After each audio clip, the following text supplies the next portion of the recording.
Switzerland के सफल दौरे के बाद प्रधानमंत्री नरेंद्र मोदी अपनी विदेश यात्रा के अगले पड़ाव पर अमेरिका के लिए रवाना हो गए। रवाना होने से पहले प्रधानमंत्री ने जिनेवा में European Organization for Nuclear Research के वैज्ञानिकों के साथ मुलाकात की। स्विट्जरलैंड ने परमाणु आपूर्तिकर्ता समूह में भारत की सदस्यता का समर्थन किया है। प्रधानमंत्री ने इसके लिए स्विट्जरलैंड के राष्ट्रपति का आभार प्रकट किया। प्रधानमंत्री ने कहा कि कालाधन और कर चोरी की समस्या से निपटना दोनों देशों की साझा प्राथमिकता है। उन्होंने स्विस कंपनियों से भारत में निवेश का आह्वान भी किया। जिनेवा में कारोबारियों को संबोधित करते हुए प्रधानमंत्री ने कहा कि भारत में अवसरों की कोई कमी नहीं और सरकार निवेश के अनुकूल माहौल देने के लिए तत्पर है। बैठक में कई बड़ी स्विस कंपनियों के सीईओज मौजूद थे। वित्त मंत्री अरुण जेटली ने कहा है कि बैंकों को कानूनी रूप से और सशक्त किया जाएगा ताकि विवेकपूर्ण फैसले लेने में उन्हें आसानी हो सके। वित्त मंत्री ने नई दिल्ली में सार्वजनिक क्षेत्र के बैंकों के कामकाज की तिमाही समीक्षा की। मथुरा हिंसा से खफा उत्तर प्रदेश सरकार ने मथुरा के जिलाधिकारी और एसएसपी का तबादला कर दिया है। उधर हिंसा की सीबीआई जांच की मांग को लेकर भाजपा ने राज्य भर में विरोध प्रदर्शन किए। मथुरा हिंसा को लेकर राज्य की सपा सरकार की मुश्किलें लगातार बढ़ती जा रही हैं। सुप्रीम कोर्ट मामले की सीबीआई जांच की मांग को लेकर दायर याचिका पर सुनवाई के लिए तैयार हो गया है। व्यापार करने की सुविधा पर आधारित वैश्विक खुदरा विकास सूची में भारत ने लंबी छलांग लगाई है। दुनिया भर के 30 विकासशील देशों की खुदरा निवेश की रैंकिंग में भारत दूसरे पायदान पर पहुंच गया है। मालेगांव ब्लास्ट मामले में एनआईए कोर्ट ने 4 आरोपियों की जमानत याचिका खारिज कर दी है। इस मामले में बड़ी संख्या में निर्दोष लोगों की जान चली गई थी। गुजरात में अहमदाबाद की विशेष अदालत ने साल 2002 की गोधरा घटना के बाद गुलमर्ग सोसाइटी नरसंहार मामले में सुनवाई करते हुए फैसले को 9 जून तक के लिए टाल दिया है। इस मामले में अदालत 24 दोषियों के खिलाफ फैसला सुनाएगी।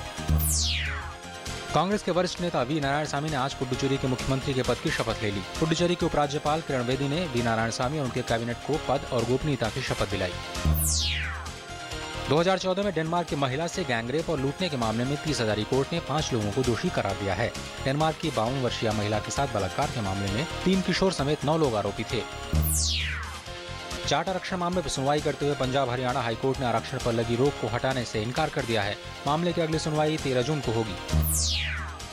उधर हरियाणा में जाट नेताओं ने एक बार फिर से अपना प्रदर्शन शुरू कर दिया है। आंदोलन से निपटने के लिए राज्य में करीब 20,000 सुरक्षा बल के जवानों को तैनात किया गया है।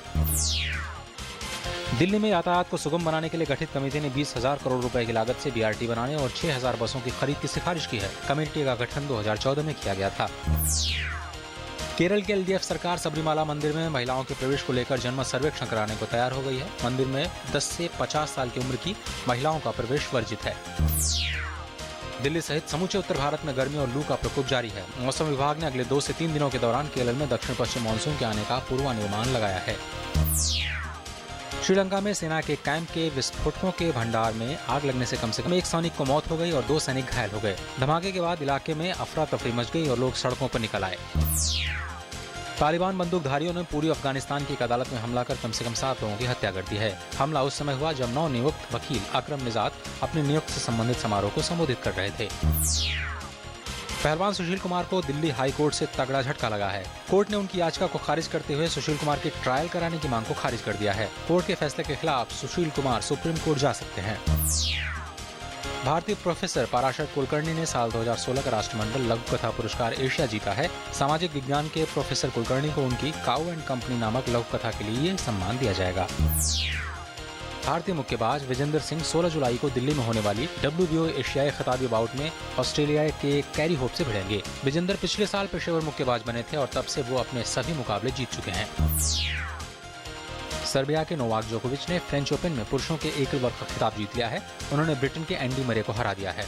इसी तरह से जोकोविच ने अपने करियर का पहला ग्रैंड स्लैम भी पूरा किया।